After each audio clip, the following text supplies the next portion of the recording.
Buongiorno Sicilia, 8 in punto come sempre, siamo pronti a darvi il buongiorno alla nostra maniera, nella nostra prima parte all'insegna di tutte le notizie più importanti delle ultime 24 ore, possiamo dire così, e poi naturalmente nella prima parte la rassegna stampa curata, come tutti i mercoledì, dalla collega Lorena Dolci, a cui do la parola. Ciao Lorena, buongiorno. Buongiorno Roberta, buongiorno anche a tutti voi, tra poco torneremo per dare un'occhiata ai giornali regionali e anche nazionali.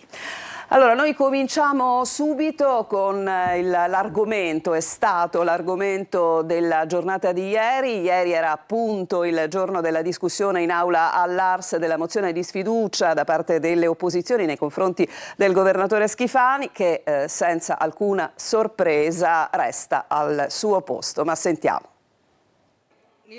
Con 41 voti contro, solo 26 a favore, l'Assemblea regionale siciliana ha bocciato la mozione di sfiducia al presidente della regione Renato Schifani. Nessuna sorpresa d'aula, la maggioranza ha votato compatta, disponeva di 44 voti, 3 deputati assenti, dunque i 41 voti espressi sono l'unanimità dei partiti che sostengono il governatore DC compresa.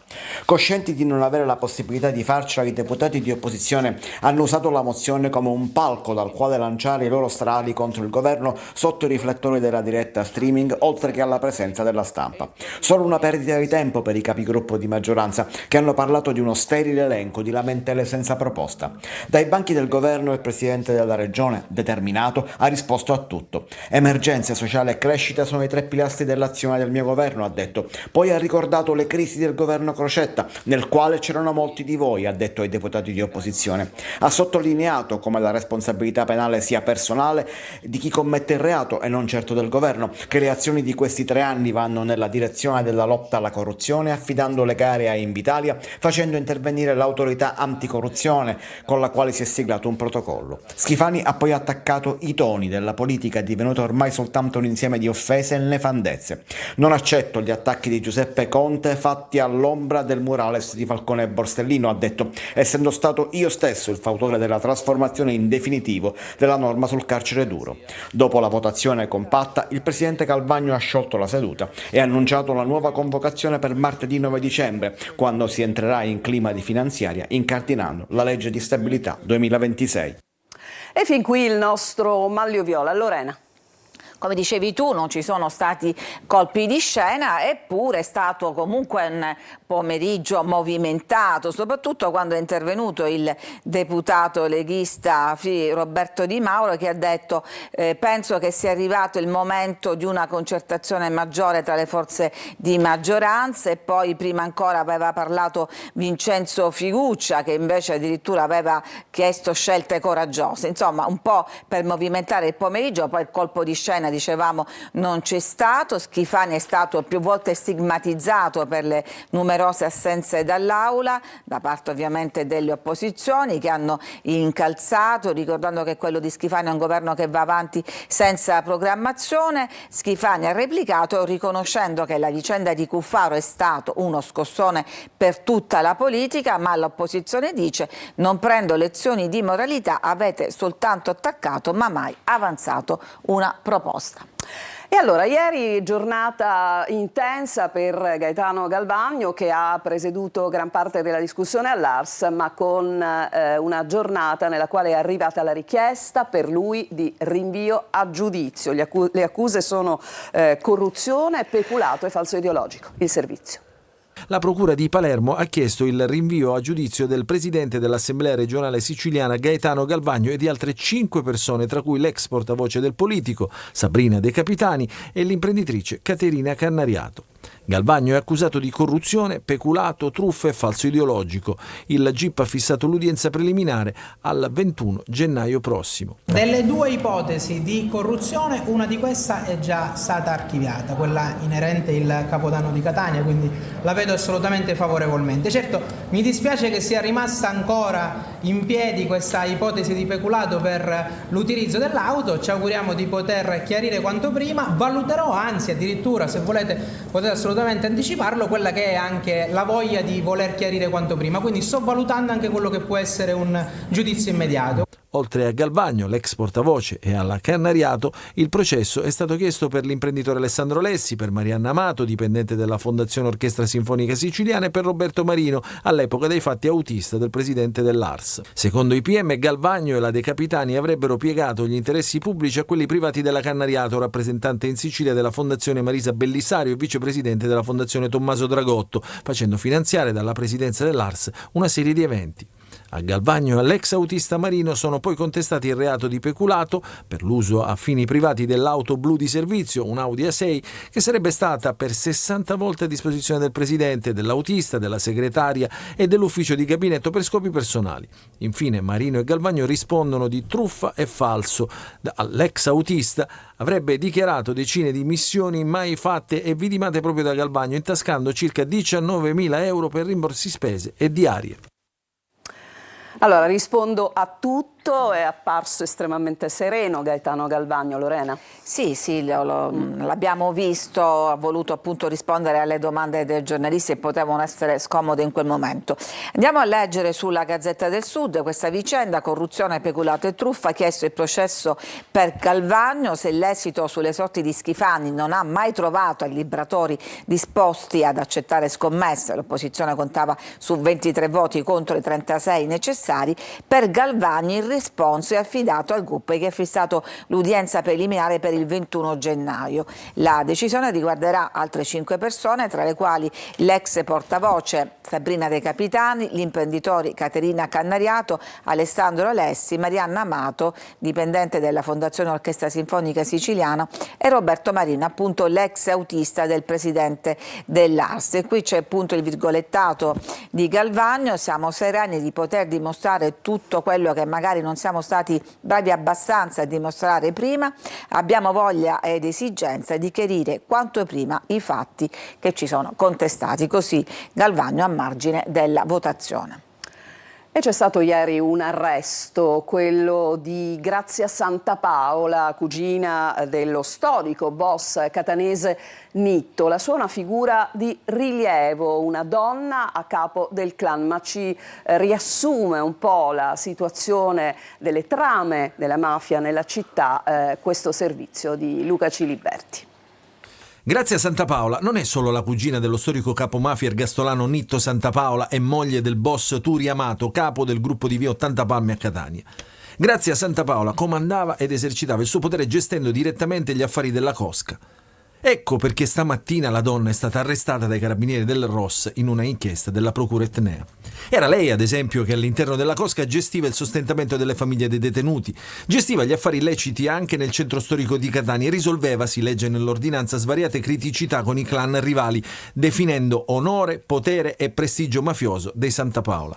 Il conflitto del 2023, ad esempio, che vide i Santapaola Ercolano contrapporsi al clan Cappello, vide anche Grazia Santapaola in prima linea. Si sarebbe mossa in difesa dell'onore della famiglia di sangue. In alcune intercettazioni, zia Grazia si vantava di essere il sangue blu della mafia, perché a Catania ancora il nome dei Santapaola comanda e incute timore. Il boss Nitto oggi ha 87 anni, da 32 anni è rinchiuso in carcere, ma il suo potere non ha subito flessioni. Nella relazione semestrale della DIA emerge che i Santapaola Ercolano hanno un proprio referente provinciale e i propri sottogruppi dislocati in ogni singolo quartiere di Catania, divenendo riferimento persino in zone come Ragusa, Siracusa, Enna e in vaste aree del Messinese. A Catania poi la mafia è presente, mutevole e interconnessa. I suoi nomi sono sempre gli stessi, noti da decenni. Oltre ai Santapaola Ercolano ci sono i Mazzei, i Cappello Bonaccorsi, i Laudani, i Cursoti milanesi, i Pillera di Mauro e i Piacenti. Ma ciò che cambia è il modello, non è più piramidale ma reticolare, orientato agli affari più che alla supremazia. I clan si spartiscono porzioni di città e settori economici, c'è chi controlla i cantieri, chi gli alloggi popolari, chi i rifiuti e le pompe funebri e le piattaforme di logistica e trasporto. Tutto è disciplinato, silenzioso, sotto traccia. Ma per tutti i soldi arrivano dalla droga e dal gioco d'azzardo. E si parla ovviamente anche di questo arresto sui giornali. Sì, e del ruolo delle donne, lo vediamo sulla Sicilia, arrestata la cugina di Nitto con ruolo di vertice nel clan, Grazia Santa Paola, moglie di Turi Amato. Le acquisizioni dimostrerebbero per la prima volta l'operatività mafiosa della donna, che non agiva semplicemente come moglie o parente dei vertici del gruppo, ma avrebbe rivestito il ruolo di associata, esercitando il potere mafioso derivante dalla sua appartenenza alla famiglia di sangue. In diverse circostanze sarebbe stata proprio lei la figura autorevole, riconosciuta anche da altri sodalizi mafiosi, che si è occupata della gestione di affari illeciti condotti nel centro storico, dove il gruppo 80 Palmi trova la sua naturale collocazione, o della risoluzione di varie criticità, come il documentato contrasto col clan Nardo, con la Santa Paola, che sarebbe intervenuta per la difesa del figlio del più noto Francesco Santa Paola, detto Ciccio Campetto, già reggente operativo della famiglia di sangue e attualmente detenuto. E quindi una sorta di mediatrice, insomma, delle varie diatribe. Allora, restiamo nell'ambito mafioso, diciamo così, perché ci sono stati 3 arresti che riguardano una vera e propria svolta in quello che è stato il sequestro lampo di un minorenne, un 17enne a Vittoria. A capo di questo gruppo c'è Gianfranco Stracquadaini, che appunto voleva creare un suo proprio gruppo criminale nella zona del Ragusano. Sentiamo.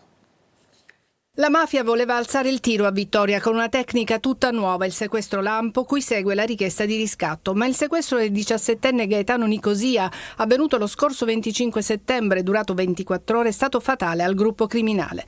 L'azione eclatante ha subito fatto scattare le indagini della Procura distrettuale antimafia di Catania e a poco più di 2 mesi è arrivata la svolta.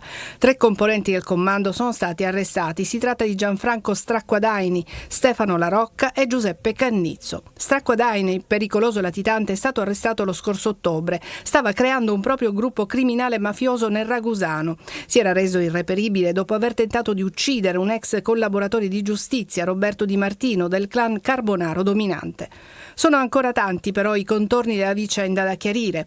Il padre del giovane è un noto imprenditore del settore ortofrutticolo. Al momento non è certo se abbia pagato o meno una somma ai sequestratori. Bisogna chiarire meglio il contesto in cui è avvenuto, le alleanze criminali che ci sono alle spalle, e bisogna anche completare il quadro indiziario nei confronti di altri soggetti. Dalla vicenda emerge anche come non ci sia più contrapposizione tra mafia e stidda. Gli equilibri sembrano molto fluidi, le alleanze molto fluide, e le contrapposizioni sono un ricordo del passato. Analizzando centinaia di dati, intercettazioni, tabulati, videoriprese, gli inquirenti sono riusciti a individuare il nascondiglio dove è stato tenuto il ragazzo. Le indagini proseguono per individuare altri responsabili. E questa vicenda continua ovviamente a far parlare anche sui giornali. Sì, anche se si è definitivamente chiarita, perché c'erano tanti dubbi, sì, ricordi Roberta, sì, all'inizio su questo anomalo sequestro lampo, che invece è stato un sequestro in tutto e per tutto. Lo leggiamo su Repubblica: il sequestro del ragazzo di Vittoria ordinato dal boss della SIDA, questo Stracquadaini, che, scrive Repubblica, era la mente del comando, e questa sembra essere una nuova tecnica, il sequestro lampo, a cui segue poi il pagamento del riscatto, ma in questo caso non abbiamo prova che vi sia stato il pagamento, ha commentato il procuratore capo Francesco Curcio, che abbiamo appena sentito, e poi ha aggiunto: a capo della banda c'era uno dei massimi esponenti della SIDA di Vittoria, e fa il suo ritratto, un personaggio di notevole spessore che è stato latitante per molti mesi e che era gravemente indiziato di un tentato omicidio di un ex collaboratore di giustizia, adesso anche per sequestro di persona. Analizzando centinaia di dati che riguardavano il pedinamento elettronico, ma anche intercettazioni, tabulati e videoriprese, si è riusciti anche a individuare il nascondiglio dove è stato tenuto il ragazzo, anche se solo per 24 ore. Allora, prima di tornare da Lorena, una notizia che riguarda una scossa di terremoto di magnitudo 3.6 che è stata registrata alle 23:16 di ieri nel nord-est della Sicilia, in provincia di Messina. Secondo i rilevamenti dell'Istituto Nazionale di Geofisica e Vulcanologia, il sisma ha avuto ipocentro a 49 chilometri di profondità ed epicentro vicino ai comuni di Itala e Rometta. Non si segnalano al momento danni a persone o cose. 3.6 comunque sicuramente sarà stata avvertita dalla popolazione, un po' sorpresa, dicevamo questa mattina con la collega, non è una zona solitamente, no? A parte il grande il passato, quello storico, insomma non abbiamo registrato grandi eventi. Lorena, allora la rassegna stampa regionale a te.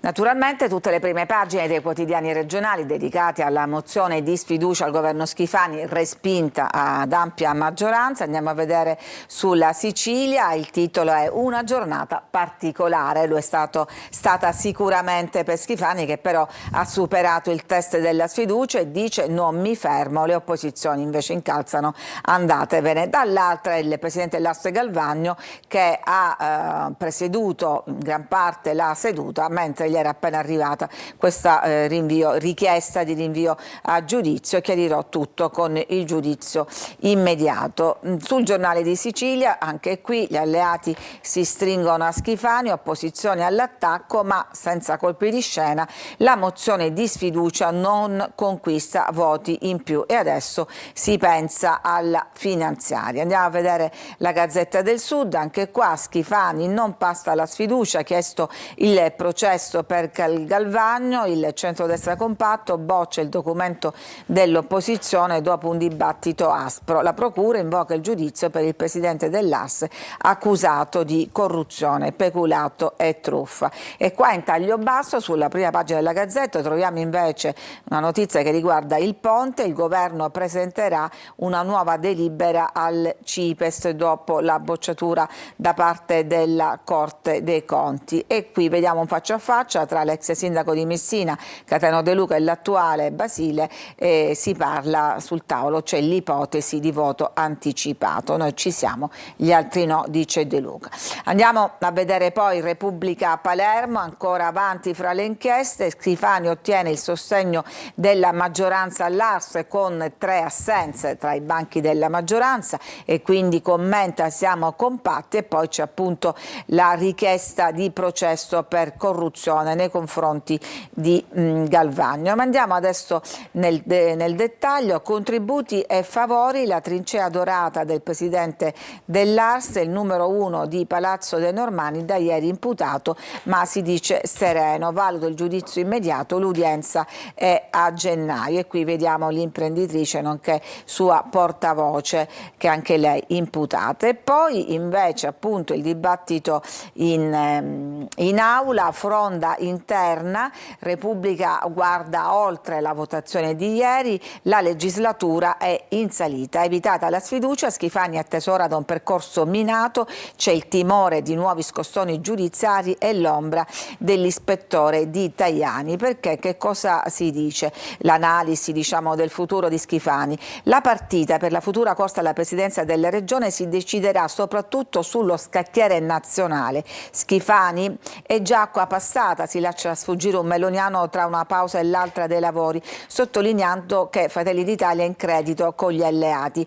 Siamo il primo partito e abbiamo solo 3 regioni. Uno scenario che adesso anche dentro Forza Italia non sembra del tutto fantasioso, perché è proprio dentro il suo partito che Schifani potrebbe trovare le resistenze maggiori.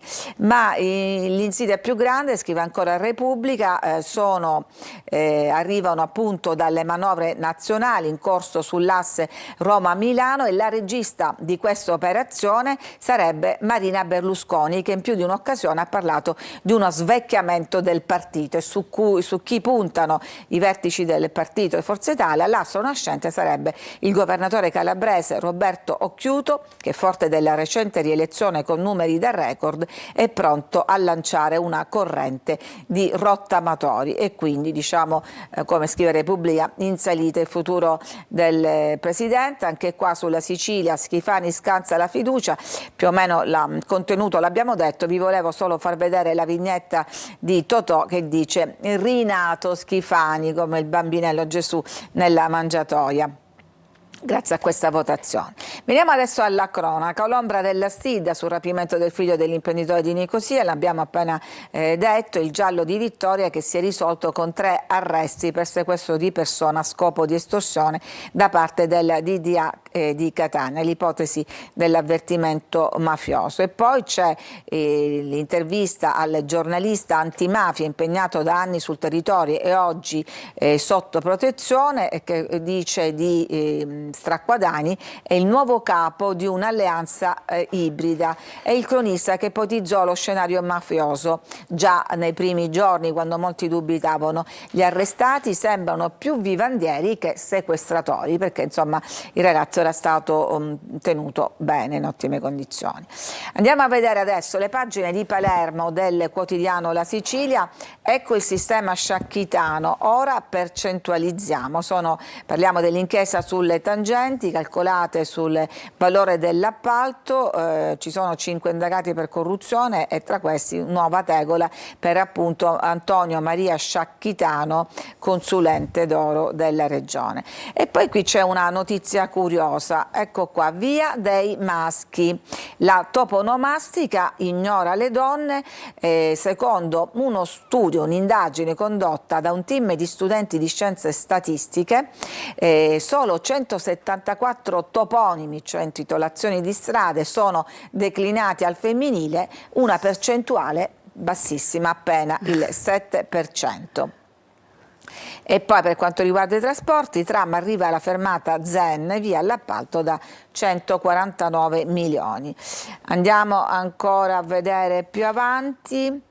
Supermercati in crisi, Disco Verde a 150 licenziamenti. Poi questa notizia che abbiamo seguito anche sui nostri telegiornali: un caprone ferisce un uomo, soccorso con motoape e trasferito in elisoccorso. Finiamo con la cultura, premio Mondello, trionfa Anna Mallamo, scrittrice calabrese, ha vinto il maggior riconoscimento con il romanzo Col buio me la vedo io, tra ferite e ironia. A te Roberta. Allora, adesso come sempre andiamo a dare uno sguardo sulle strade. Siamo a Catania, lo snodo consueto che vi mostriamo la mattina a quest'ora mostra appunto nei pressi dell'ex Tondo Gioeni il medesimo livello di traffico veicolare, e quindi insomma nulla di nuovo da segnalare. Armarsi di tanta pazienza è assolutamente d'obbligo. Ed ecco la via Vincenzo Giuffrida, l'ingresso in città da questa arteria, come sempre estremamente trafficata, e in uscita insomma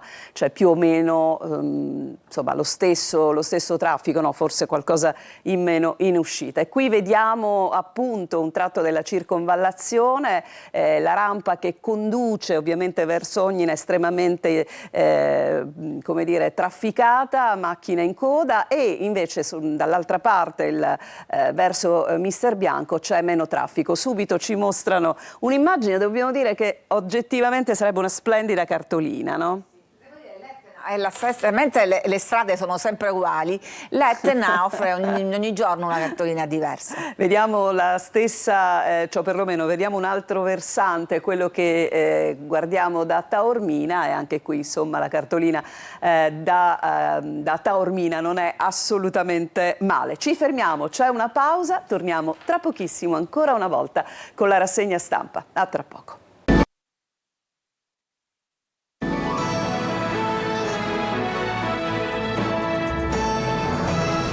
Buongiorno Sicilia, siamo tornati in studio. Lorena Dolci è pronta per la seconda parte della rassegna stampa. A te.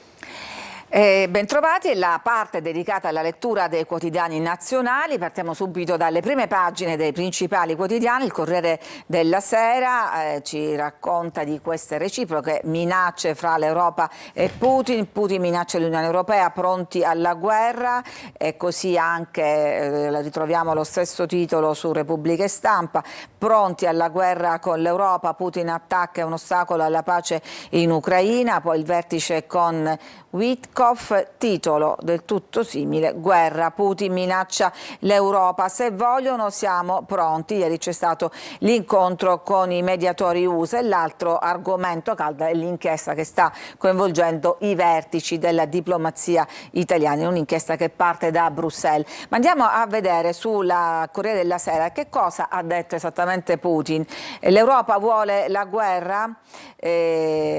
Tutto d'un fiato, un attacco diretto rappresenta anche per lui un inedito. Se l'Europa, ha detto Putin, improvvisamente comincerà una guerra contro la Russia, non sarà come in Ucraina dove stiamo agendo in maniera chirurgica e non è neppure una guerra in senso stretto, presto potrebbe sopraggiungere la situazione in cui non avremo nessuno con cui concludere accordi. Putin non era mai stato più chiaro di così e ancora ha detto l'Europa si è armata della tesi di voler infliggere alla Russia una sconfitta strategica e a quanto pare vive tuttora in queste illusioni. Nessuno ha allontanato gli europei dal processo negoziale, se ne sono estraniati da soli, non hanno un'agenda di pace, sono dalla parte della guerra e cercano solo di intralciare le proposte di Trump e mirano a una sola cosa, bloccare l'intero processo di pace cercando di avanzare richieste che per la Russia sono assolutamente inaccettabili. Poi ci scaricheranno addosso l'insabbiamento del negoziato. Questo è il loro obiettivo, lo vediamo con chiarezza. Se queste sono le promesse annunciate ancora prima dell'incontro con gli emissari americani, diventa comprensibile l'affermazione di Donald Trump che ha detto: ho risolto 8 guerre, spero di risolvere la 9ª, ma la guerra in Ucraina è un disastro e non è per nulla facile risolvere, dice Trump. C'è chi fa un'altra lettura di queste dichiarazioni, il monito dietro l'affondo dello zar, ancora un'analisi del Corriere della Sera, e cioè che Trump si rivolge all'America dicendo cosa? Minaccia noi per parlare ad altri, e cioè ricordate a Donald Trump che la pace alla quale tiene tanto passa anche dalla scelta di Trump tra la Russia e l'Europa. L'alternativa non esiste, secondo Putin. Il vecchio continente deve essere un nemico comune, non un interlocutore, e dunque che rimanga fuori dai negoziati. E intanto, diciamo, lo scenario più plausibile di quello che accadrà in Ucraina è di un conflitto di logoramento, come titola La Stampa, dove Mosca avanza lentamente, l'Ucraina resiste, Pokrov diventa cruciale per le trattative, ma intanto il fronte è quasi immobile in queste questioni di geopolitica, costa migliaia di morti. Zelensky a rischio isolamento, ancora sull'Ucraina, temo che gli USA ci mollino, cosa dice? Parla di decisioni difficili e ammette sì, ho paura di giochi alle nostre spalle. Appunto, di questo l'abbiamo già detto, il pessimismo di Trump, in Ucraina un casino, la soluzione è difficile, ma una curiosità a proposito di Donald Trump viene dall'insulto che ha rivolto ad una reporter sull'esame cognitivo e le ha detto: non passeresti quello che faccio io, il test a cui lui si sottopone, ma poi si addormenta, tanto che è stato definito Sleepy Trump, cioè appunto il Trump dormiglione. E questo è il test a cui si sottopone, che è un test che non indica in realtà l'intelligenza, ma valuta i primi segnali di declino cognitivo lieve, valuta cioè memoria, attenzione, linguaggio, funzioni esecutive, capacità visuo-spaziali, astrazione e orientamento attraverso prove semplici: copiare un cubo, disegnare un orologio, seguire un percorso numeri lettere, riconoscere animali, insomma il test a cui si sottopone il presidente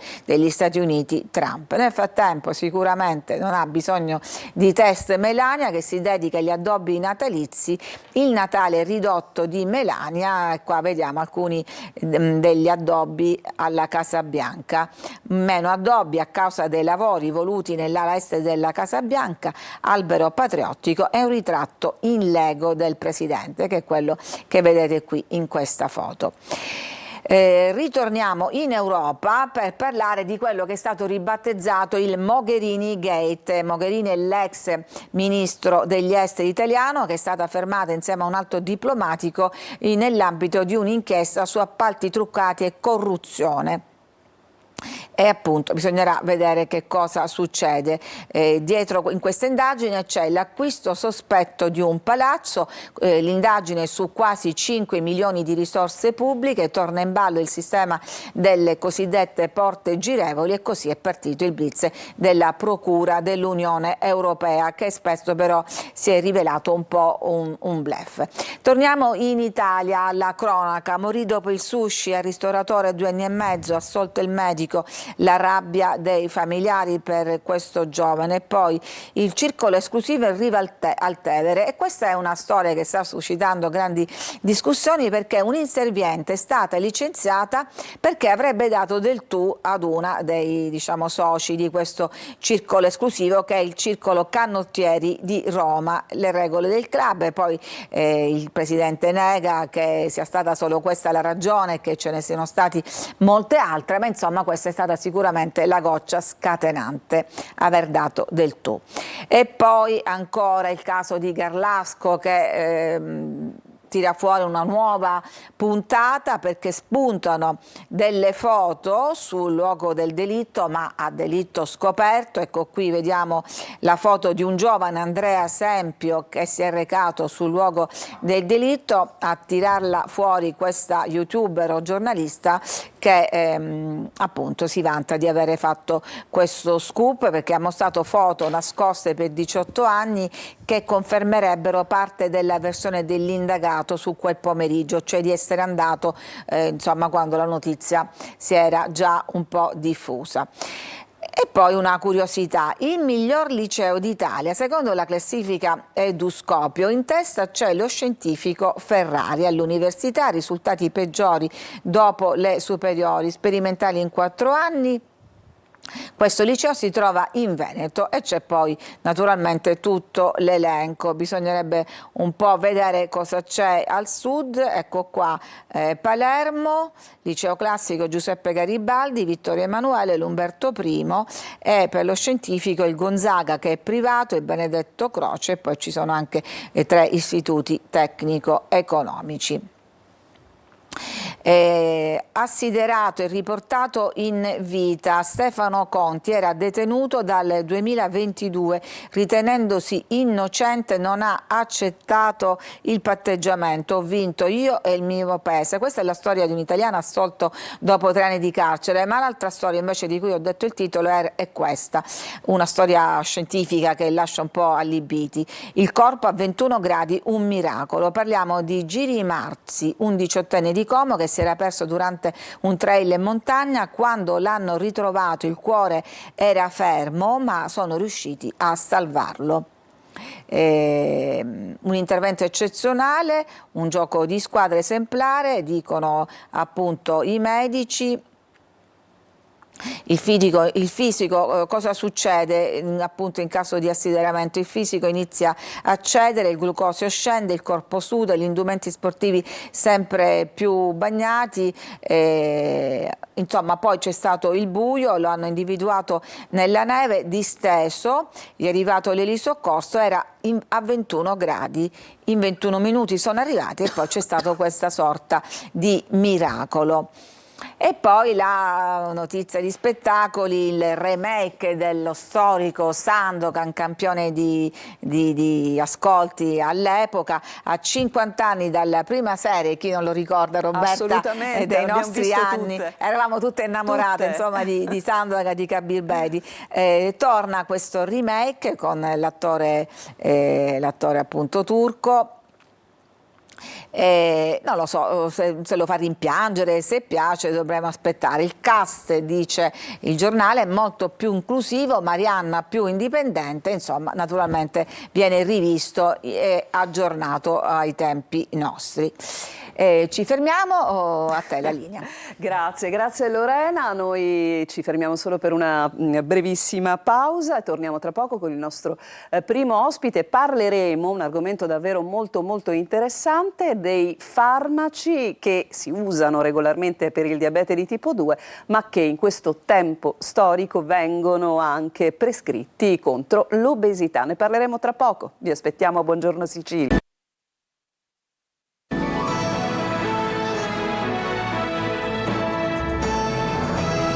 Siamo tornati in studio. Buongiorno Sicilia, do il buongiorno al dottore Salvatore Mazzarino, endocrinologo, figura che ci aiuterà tantissimo a fare luce, a comprendere, a fare chiarezza, anche un po' a sfatare alcune leggerezze in merito all'utilizzo di un farmaco molto molto importante per la cura del diabete di tipo 2, credo la forma più comune, no? Legata probabilmente allo stile di vita e quanto altro, ma che in questo tempo storico e da un po' è diventato un valido supporto per la cura dell'obesità. Di cosa parliamo? Beh, in realtà non si tratta di un farmaco, ma si tratta di una classe di farmaci che vengono definiti agonisti recettoriali del GLP-1. Cos'è questo GLP-1? È un ormone che tutti quanti noi produciamo normalmente, prevalentemente a livello intestinale, ma anche in piccola parte a livello cerebrale, che agisce sul pancreas come secretagogo per l'insulina e in generale agisce sul metabolismo glucidico. Ma questo ormone naturale ha anche un'azione che inibisce il centro della fame. Quindi questi farmaci fondamentalmente rispetto all'ormone nativo hanno un vantaggio, sono molto più efficaci, quindi sia sul metabolismo glucidico che sulla fame, e soprattutto hanno un'emivita molto più lunga rispetto all'ormone nativo, che dura pochi minuti. Quindi è possibile con i primi farmaci tipo la liraglutide, la somministrazione una volta al giorno, e addirittura con i farmaci di seconda e terza generazione che si chiamano semaglutide e tirzepatide è possibile la somministrazione una volta alla settimana sottocute o una volta al giorno per OSS. Quindi sono dei farmaci efficacissimi che ovviamente, come tutti i farmaci, possono avere degli effetti collaterali. Allora, diciamo questo, vi siete accorti, voi studiosi, voi scienziati, che questo gruppo, no? Come diceva di farmaci, ha un'azione di supporto anche nel caso delle obesità, quindi è d'aiuto per il dimagrimento. Ma perché? Perché evidentemente nel curare il diabete di tipo 2 si assisteva a un progressivo calo ponderale, così? Quindi c'è stato poi un rendersi conto che poteva essere un alleato. Alcuni di questi farmaci nascono come farmaci antidiabetici e poi sono stati volturati, per così dire, alla cura dell'obesità, altri nascono come farmaci antiobesità che però si è visto avere questi effetti positivi sul metabolismo glucidico. È chiaro che il diabete mellito di tipo 2, come dicevi tu, che è la forma più frequente, è quella che si associa molto spesso anche a situazioni di obesità, quindi la riduzione del tessuto adiposo migliora anche il compenso glicemico. Allora, ricordiamo però che questo tipo di farmaco, questi tipi di farmaci non possono passare da un fai da te. Mai. Credo che questo sia il più grave problema di questi farmaci. Abbiamo detto che sono farmaci molto efficaci, ma abbiamo detto che esistono anche degli effetti collaterali. Io ne voglio ricordare alcuni che sono, diciamo, saltati all'onore della cronaca, sì, per il cantante Robbie Williams, che ha lamentato una riduzione del visus. Ora poi ne parliamo di questo, ma ci sono degli effetti collaterali molto più frequenti che diciamo, riguardano prevalentemente la nausea, riguardano costipazione dell'alvo oppure diarrea, e questa possibilità di interferire sulla visione, sulla vista, è una cosa che è stata già documentata da tempo ed è stata segnalata dalle agenzie che controllano la sicurezza dei farmaci, sia le agenzie americane che quelle europee che quelle italiane. E si tratta della possibilità di una ischemia che riguarda la parte anteriore del nervo ottico, ma questa possibilità, questa patologia è rarissima. 1 su 10.000 pazienti trattati, e ricordiamo che già un paziente diabetico ha più rischio di sviluppare la patologia rispetto a un paziente non diabetico, indipendentemente dall'assunzione del farmaco, del GLP-1 agonista. Quindi diciamo, e poi ci sono anche delle controindicazioni che non dobbiamo sottovalutare, quindi l'autoprescrizione ci espone maggiormente a rischio che queste complicanze si presentino. Per esempio è buona norma, prima della prescrizione del farmaco, eseguire una ecografia dell'addome superiore, perché questi farmaci portano, abbiamo detto, a un dimagrimento importante, quindi il rischio di una calcolosi della colecisti. Quindi se io ho un calcolo biliare non posso prendere il farmaco, ma se anche io avessi una sabbia biliare che quindi non mi ha dato una sintomatologia, quindi io non posso essere a conoscenza, Questa sabbia biliare può formare un calcolo e quindi andare a ostruire poi i dotti pancreatici e quindi il rischio di pancreatiti, e quindi è importantissimo anche il monitoraggio di questi farmaci, il dosaggio periodico della lipasi, della milasi, perché quando noi vediamo un innalzamento di questi enzimi è bene subito interrompere il farmaco. Si assumono come? Perché noi vediamo le punture, no? Sì. Ti dicevo la possibilità che l'emivita di questi farmaci è molto lunga, quindi basta una somministrazione settimanale per coprire, diciamo, tutto il tempo che intercorre tra una e l'altra somministrazione. Ci sono anche possibilità di somministrazioni orali che però sono quotidiane anziché settimanali. Si somministrano sottocute, la somministrazione è molto semplice, in genere il dosaggio va aumentando diciamo in relazione anche all'effetto prodotto, ma ribadisco, per favore, sempre sotto prescrizione del medico. Allora, lei quando di fronte a un paziente ritiene di poter dare questo tipo di ci sono delle indicazioni ben precise. Sai che ci sono delle regole matematiche che classificano l'obesità a livelli, certo. no? È chiaro che quando parliamo di un banale sovrappeso non è consigliato l'uso del farmaco, si parla di obesità importanti, obesità morbigene con BMI superiore a 30-35 o quando sono già presenti delle comorbidità, quindi problematiche cardiovascolari, complicanze epatiche. E la cosa interessante di questi farmaci e l'efficacia di questi farmaci non è soltanto nella riduzione del peso o nel miglioramento del compenso glicemico, ma sono anche efficaci nel miglioramento delle comorbidità, per esempio la funzione cardiovascolare. Tanto è vero che una categoria di medici che prescrive molto questi farmaci è il cardiologo, perché molto spesso associato al diabete ci sono delle complicanze su cui questi farmaci sono efficaci. Quindi ogni bene da questo punto di vista. Assolutamente, sono dei farmaci veramente, veramente efficaci e a volte questi, diciamo, scoop mediatici, se li vogliamo chiamare così, rischiano di vanificare poi la capacità prescrittiva e la compliance di pazienti che ne hanno veramente bisogno e su cui sono veramente molto efficaci. Senta, dottore, però poi, come dire, c'è anche una considerazione un po' sociale, no, da fare in questo caso. Non è che poi questo utilizzo, questo farmaco viene visto dal pubblico, dalla gente come una scorciatoia, cioè nel progetto di perdere peso, ma soprattutto nei casi, come dicevamo, di obesità importanti, c'è sempre, come dire, no, di mezzo la fatica della dieta. Diciamo che comunque non basta una punturina e abbiamo risolto la vita. No, sono farmaci che migliorano la compliance, ecco, no? quindi... Cosa vuol dire? Una parola difficile, comunque migliorano l'adesione sempre a una dieta, perché quello che fa dimagrire è poi la restrizione calorica e la corretta alimentazione. Però chiaramente ci sono pazienti che hanno delle difficoltà oggettive, Roberta, quindi il farmaco in questi casi può dare una grande mano d'aiuto. Ribadisco, quando è necessario, perché la ragazzina che deve perdere 3 kg, siamo lì, ecco, il farmaco non lo dà. Quello. E purtroppo noi vediamo che ci sono molte persone che lo fanno, come dicevi tu, per scorciatoia, e mi farò adesso nemici la categoria dei farmacisti, però il farmacista dovrebbe non erogare il farmaco se non c'è una prescrizione, cosa che purtroppo ogni tanto accade. E poi ci sono anche gli acquisti online, no? Quelli che hanno creato, anche la cronaca ci ha permesso di evidenziare dei casi anche abbastanza gravi, perché quello che c'è poi dentro queste siringhe non era neanche certificato. Guarda, insomma, una signora è andata malissimo. Se mi permetti un minuto, mi è capitato tanti anni fa, ero ospite proprio qui ad Antenna, c'era un altro farmaco che è abbastanza efficace, si chiamava sibutramina, ma parliamo veramente di tanti anni fa, che poi fu ritirato dal commercio perché dava delle complicanze, anche queste rarissime.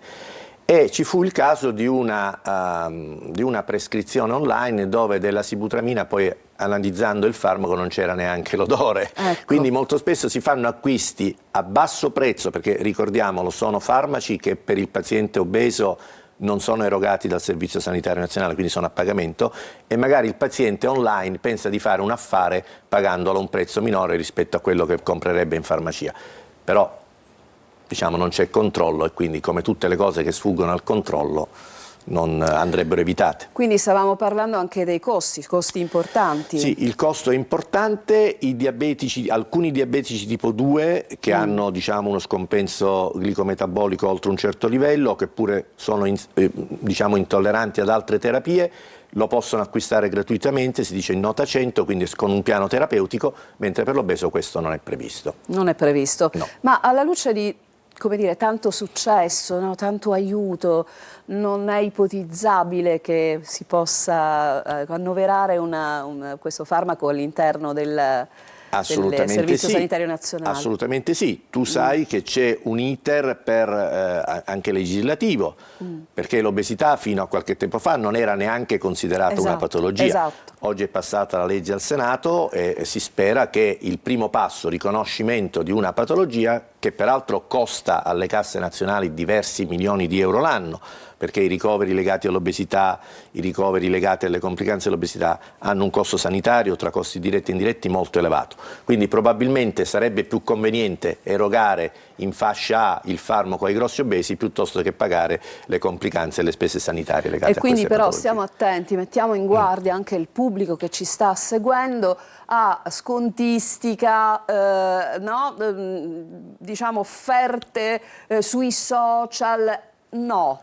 Diciamo sempre attenzione. Vedi, il paziente ha un grande vantaggio, ha un medico di riferimento, esatto, che sia il suo medico di famiglia, che sia il suo medico specialista, il suo cardiologo, il suo endocrinologo, che ha tutto l'interesse che il paziente stia bene. Quindi abbiamo un punto di riferimento e sfruttiamolo, usiamo questo termine qui. Che trend c'è, dottore Mazzarino? Lei sta utilizzando tanto, sta prescrivendo tanto questo farmaco, sta avendo grandi risultati? Io che sono uno che ha sempre, denigrato la possibilità del farmaco, devo dirti che sono un grosso prescrittore di questo farmaco e un grosso ammiratore di questa categoria di farmaci, perché ricordiamo non è solo lei uno. C'è sempre andato coi piedi di piombo sotto questo profilo. Sì, perché in genere o erano farmaci assolutamente inefficaci, o erano fumo negli occhi, o erano farmaci che si accompagnavano a complicanze anche gravi.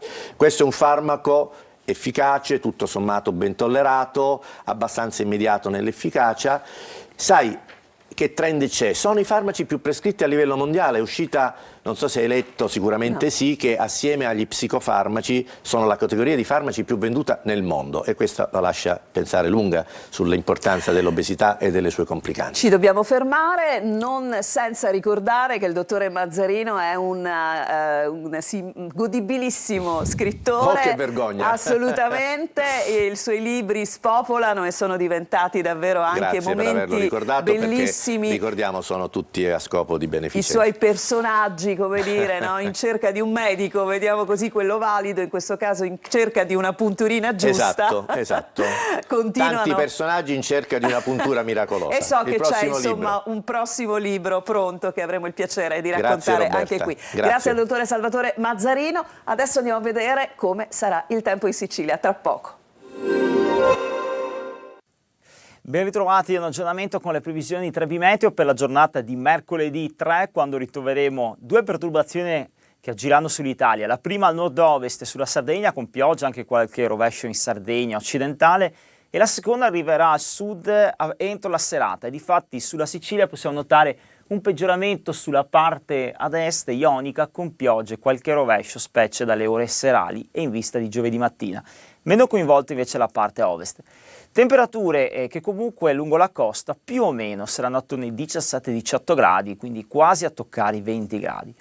Nel corso di giovedì segnaliamo la rotazione, perché transiterà il minimo durante la notte verso nord, rotazione di venti di maestrale e tramontana, con della residua variabilità sulla parte a nord dell'isola, anche messinese, catanese, con qualche residua pioggia. Altrove andrà meglio, le temperature non subiranno grandi variazioni, ancora dei valori fino a quasi 20 gradi in alcune località costiere.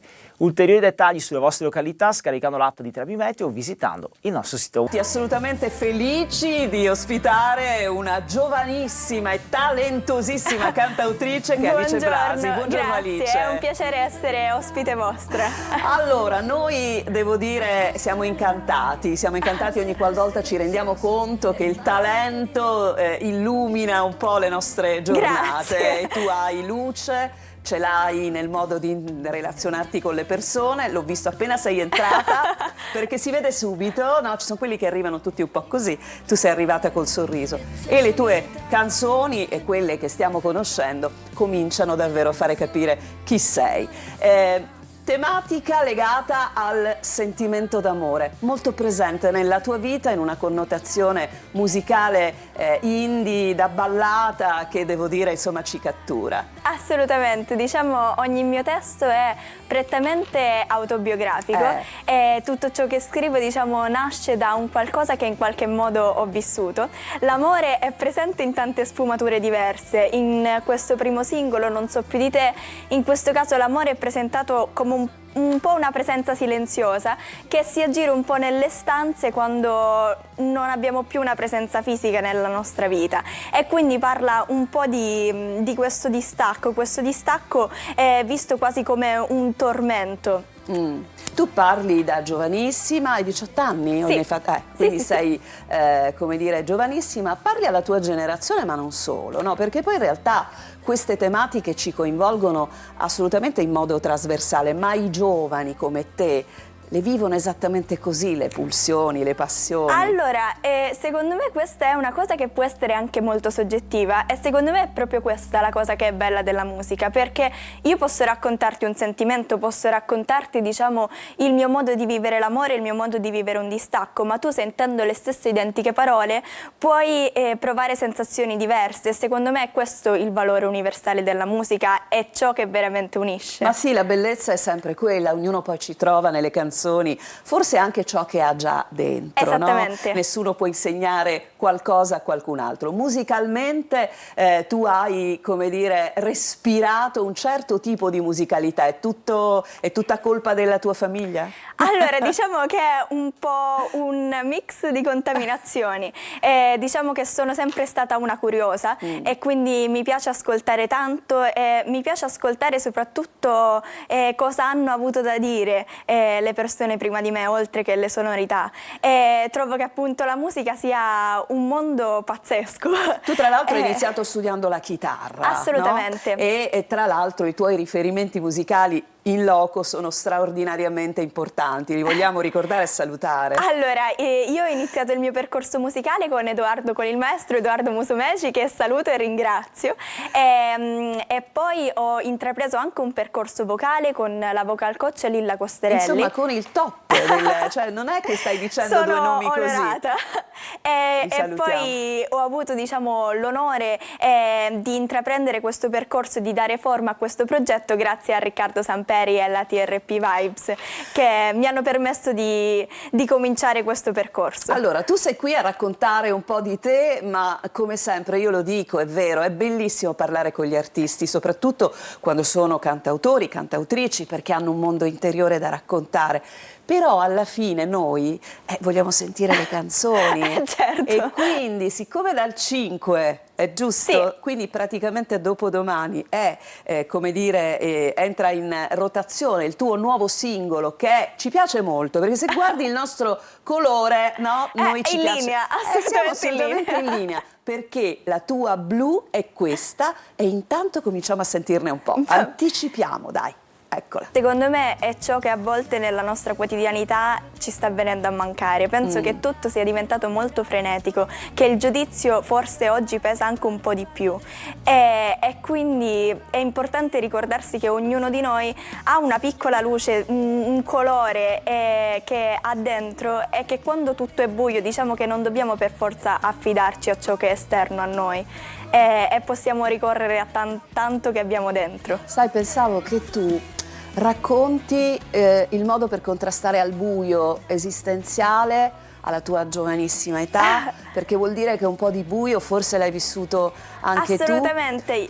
E racconti il dopo, la fine di un sentimento, perché vuol dire che hai vissuto. Assolutamente. Tu riesci sempre a metabolizzare i sentimenti e poi a trasformarli in canzoni, Per me, in musica. diciamo, la musica è sempre stato un po' come una cassettiera dove ogni sentimento è messo in un cassetto e chiuso là. Diciamo che la musica mi ha sempre aiutato a fare ordine e scrivendo a volte capivo cose che non mi erano chiare e la musica mi ha sempre aiutato a metabolizzare e a vivere un po' in modo diverso, ma soprattutto la musica secondo me aiuta a sentirsi meno soli e la musica rende possibile aiutare tramite ciò che provi.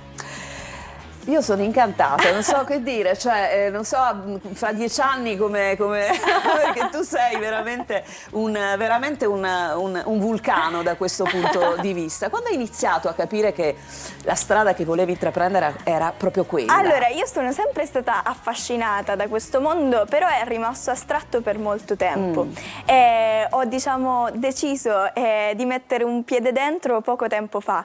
Io ho iniziato i miei studi musicali 2 anni fa, forse anche un po' meno, seppur appunto avevo questo amore per la scrittura, per la sonorità, sempre sono entrata in questo campo veramente da poco e ne sono felice. Senti, però la Sicilia, diciamolo, ci sta dando grandissime soddisfazioni. Assolutamente. Siamo, come dire, circondati da grandi talenti emergenti, ma anche con un'altra caratteristica, e cioè una sorta di sdoganamento della nostra lingua, della nostra lingua siciliana, del nostro dialetto, mettiamola così, che sta, come dire, trovando davvero tanto spazio. Tu hai mai pensato di scrivere in siciliano? Allora, io mi piacciono molto queste sonorità che adesso stanno prendendo piede con molti artisti emergenti, andando da Anna Castiglia, Marco Castello, anche adesso ad X Factor hanno portato la lingua siciliana. Io non ho mai sperimentato la scrittura in siciliano, però è una cosa che comunque non escludo. Secondo me dipende tutto comunque dal momento, dalle sonorità che vuoi trasmettere e dalle emozioni, ma non è sicuramente un'ipotesi che escludo. Allora, in sottofondo, nel nostro chiudere, il nostro salutarci, mettiamo un altro dei singoli che ti rappresenta e che apre con un'immagine che abbiamo vissuto questa mattina, cioè una sveglia che suonava anche abbastanza presto. Ecco, ognuno prende la sua scarpa, ognuno apre il suo frigorifero, prende casualmente lo stesso tipo di latte vegetale e poi magari si accinge a leggere un libro diverso da quello dell'altro. Anche qui una separazione serena. Sì, ognuno per le sue affronta un po' questo distacco e questo amore, però vede più l'amore nel distacco. Bene, allora dobbiamo chiudere davvero. Una vocina che ogni tanto mi dice chiudiamo e va bene, chiudiamo, ma ci rivediamo. In bocca al lupo a te. Grazie in bocca al lupo mille. per questo nuovo singolo, lo ricordiamo, in rotazione dal 5 dicembre e se tutte le cose che ho letto di te continueranno ad esserci, secondo me questo singolo lo ascolteranno in tanti. Grazie ancora. Grazie Noi mille. ci fermiamo per una brevissima pausa e torniamo per andare a Ragusa, le tradizioni siciliane natalizie nel ragusano con Veronica Barbarino.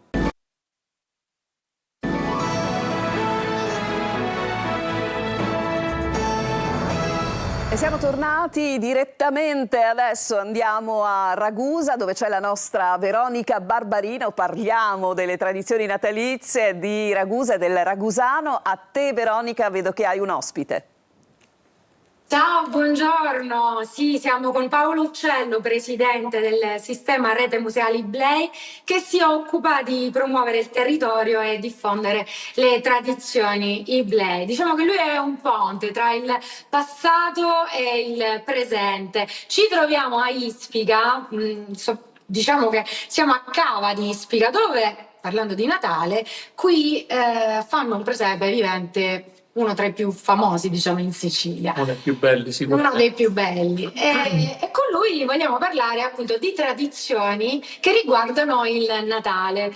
Così fuori telecamera, fuori diretta, si parlava delle giagulatorie. Ma che cosa sono queste giagulatorie? Allora, intanto partiamo dal che cos'era il Natale per la cultura popolare iblea, no? Con una espressione che ci ricorda un po' anche il cibo. Un Natale la sera porta subito maccarruna cargotta. perché in effetti il periodo natalizio rappresentava anche il periodo quando la civiltà contadina si ammazzava il maiale, si faceva il sugo, e quindi tutta una tradizione legata anche a tipologie di pasta, di dolci, di pane completamente diverso. Pensate che in quel periodo si panificava in modo totalmente diverso dal comune. Per esempio si faceva un tipo di pane che pesava circa 1 chilo, che si chiamava cannizzo, una sorta di silos, scusate, una sorta di silos per le derrate alimentari. E questo silos, il 25 di dicembre, in pratica il capofamiglia si sedeva assieme a tutta la famiglia e faceva un rito propiziatorio, cioè praticamente dentro questo pane diceva queste parole: Signoruzzo, una buona annata po' frummiendo, e buttava un chicco di frumento. Signoruzzo, una buona annata per fave, e buttava un chicco di fave, e così via. Alla fine di tutto ripeteva 3 volte po' frummiendo, po' frummiendo, po' frummiendo, dopodiché lo spezzava e lo dava a tutta la famiglia. Ricordiamo che in questo tipo di pane, che non esiste più naturalmente perché parliamo di tradizioni passate, troviamo anche la scaletta. La scaletta era un amuleto che già esisteva in periodo romano. Un altro tipo di pane si chiamavano uoi, tradotto in italiano buoi per chi non parla il dialetto, erano praticamente 2 sorte di pane a forma di corno che venivano uniti, e in questo caso si fa riferimento all'antropofagia alimentare, cioè io assumo questo pane che ricorda un animale potente come appunto il bue per prenderne la forza. Un altro, per esempio, tipo di pane che si faceva era a cucchia. Cucchia, che ricorda praticamente un po' in dialetto siciliano, in alcune zone per dire gemelli si dicono cucchi, e quindi c'è questo riferimento al simbolo dell'abbondanza, sempre come tradizione. E poi ancora naturalmente i dolci natalizi non li possiamo dimenticare, perché biscotti di miele, ma qui a Ragusa cubaita col sesamo, e soprattutto diciamo il dolce dei poveri sarebbe la pagnuccata. La pagnuccata non era altro che dei pezzettini di pane fritto, perché in alcune famiglie non c'era naturalmente la possibilità di usare le mandorle o il sesamo, e quindi si faceva questo pezzettino di pane fritto, ma poi si lavorava sempre così come il torrone e la ghigliulena con il miele. Veronica, Ecco, adesso ci sta venendo fame. Sì. esatto, a parte l'hai detto tu, cioè ci sta venendo fame, la prossima volta lo vogliamo in studio con questi prodotti, diciamo le cose come stanno. Ecco. Detto ciò, Veronica, ma queste tradizioni, Veronica, sul territorio vengono in qualche modo tramandate dalle giovani generazioni, cioè nelle famiglie ci si riunisce attorno a questi prodotti, c'è una possibilità di tramandare, di non spegnere questa tradizione? Rispondo io. Sì, sicuramente ancora in alcune famiglie la tradizione di fare il torrone in casa o lavorare il sesamo c'è ancora. Un po' meno probabilmente per esempio con i biscotti di miele, che erano fatti a forma di spirale o doppia spirale, dove questa tradizione probabilmente ha radici ancora più antiche, perché fa riferimento alle antiche tombe castellucciane con la spirale e la doppia spirale, dove secondo alcuni questi rappresenterebbero gli occhi della Dea Madre che vigilano sul defunto, ma comunque hanno una funzione appunto apotropaica. E poi naturalmente una tradizione che purtroppo è scomparsa, che è quella che ancora probabilmente voi nel catanese fate, in alcune zone del catanese, cioè quella della cona, parare la cona. Perché ricordiamoci che non è che tutti si potevano permettere il presepe era per pochi. e non esisteva l'albero di Natale come ce l'abbiamo noi dietro, è arrivato l'altro ieri.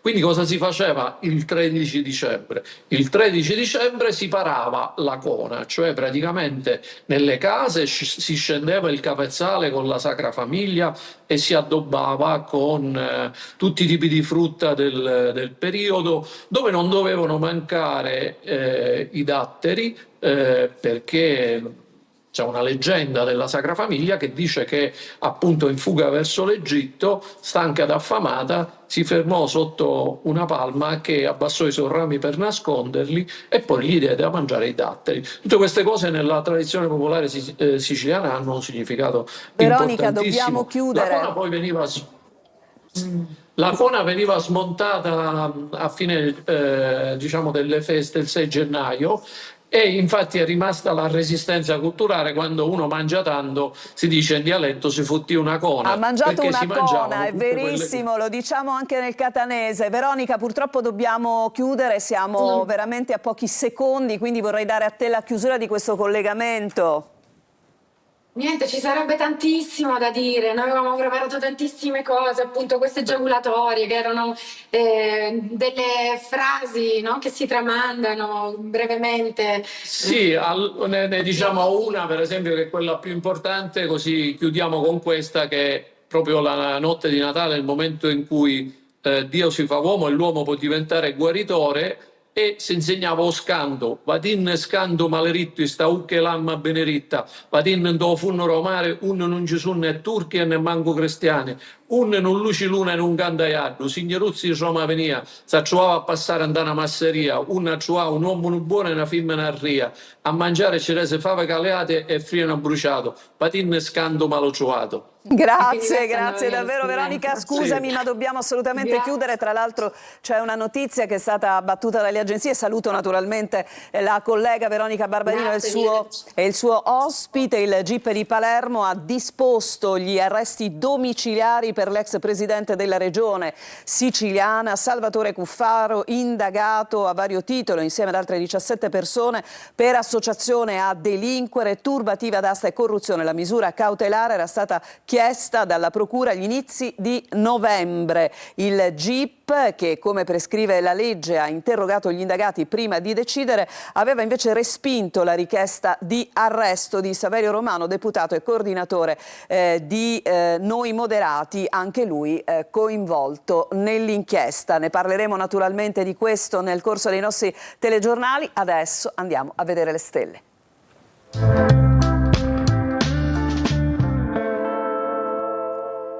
Ed eccomi pronta a collegarmi con il carissimo Marco Amato. Buongiorno Marco, come stai?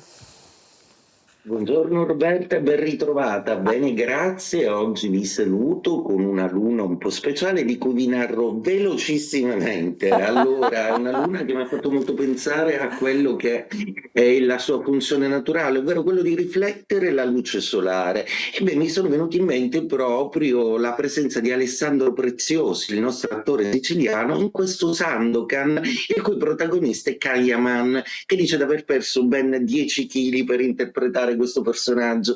Ruberà la scena il nostro Alessandro Preziosi a Cannes?